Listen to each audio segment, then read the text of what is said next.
Little योगी। गंगा नदी के किनारे एक साधु रहते थे। वे न केवल विद्वान थे बल्कि उनके पास जादुई शक्तियां भी थीं।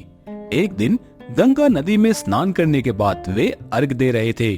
तभी बांस की चोंच से एक चूहिया छूटकर उनके हाथों में आ गिरी। उसकी छोटी सी पूंछ व काली चमकीली आंखें थीं।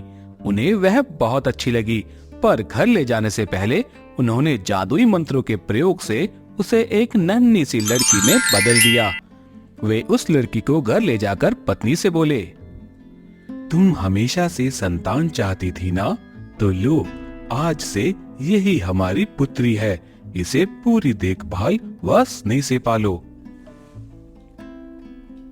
साधु की पत्नी भी अपनी पुत्री को देखकर पसंद हो उठती है। वह उसे राजकुमारी की तरह पालने लगती है। समय बीतता गया। नन्ही लड़की एक सुंदर युवती बन गई। जब वह 18 वर्ष की हुई तो साधु व उसकी पत्नी उसके लिए वर तलाशने लगे। साधु ने कहा, मेरी बिटिया का विवाह ऐसे व्यक्ति से होना चाहिए जो सबसे बड़ा हो। मेरे हिसाब से सूर्य देव ठीक रहेंगे। पत्नी ने भी हामी भरी। साधु ने सूर्य देव का आवाहन किया और जादुई मंत्रों के प्रयोग से सूर्य देव को नीचे बुला लिया।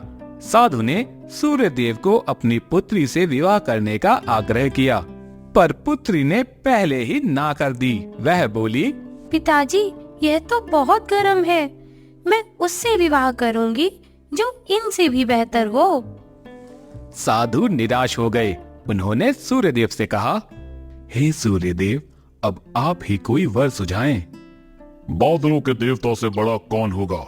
उनमें तो मेरी किरणों को भी रोकने की शक्ति है। साधु ने फिर बादलों को नीचे बुलाया और अपनी पुत्री से विवाह करने को कहा, पर इस बार फिर पुत्री ने मना कर दिया। वह बोली, ये तो कितना बदसूरत है। मैं इससे विवाह नहीं कर सकती। साधु ने बादल देवता से कहा कि वही कोई अच्छा वर सुझा दे। वे बोले, पवन देवता ठीक रहेंगे। वे तो मुझे भी अपनी फूंक से उड़ा देते हैं। साधु ने फिर पवन देव का आवाहन किया और उन्हें बुलाकर अपनी पुत्री से विवाह करने को कहा। पुत्री ने फिर इनकार कर दिया। वह बोली, मैं इनसे शादी नहीं करूंगी। ये तो कहीं टिकते ही नहीं, हमेशा यहाँ वहाँ भागते रहते हैं। साधु ने पवन देव से पूछा, क्या मेरी पुत्री के लिए ऐसा वर हो सकता है जो आपसे भी बेहतर हो?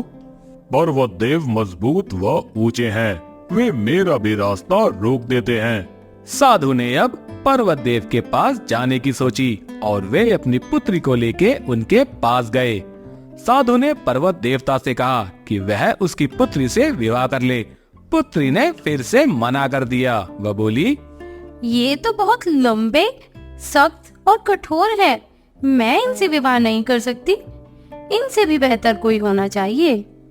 पर्वत देवता ने चूहे का नाम सुझाया। वह बोले, मानो मैं काफी सख्त, मजबूत व ऊंचा हूँ, पर चूहे मुझ में भी आसानी से बिल बना सकते हैं।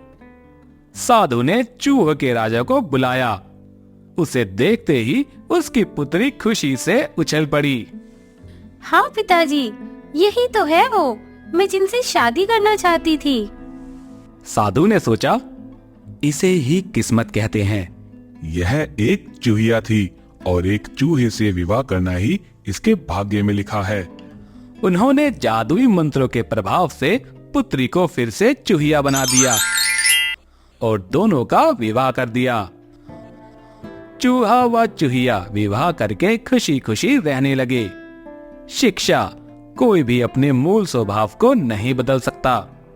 आपको हमारी कहानी कैसी लगी? कमेंट्स में जरूर बताएं और हमारे चैनल को सब्सक्राइब करना ना भूलें।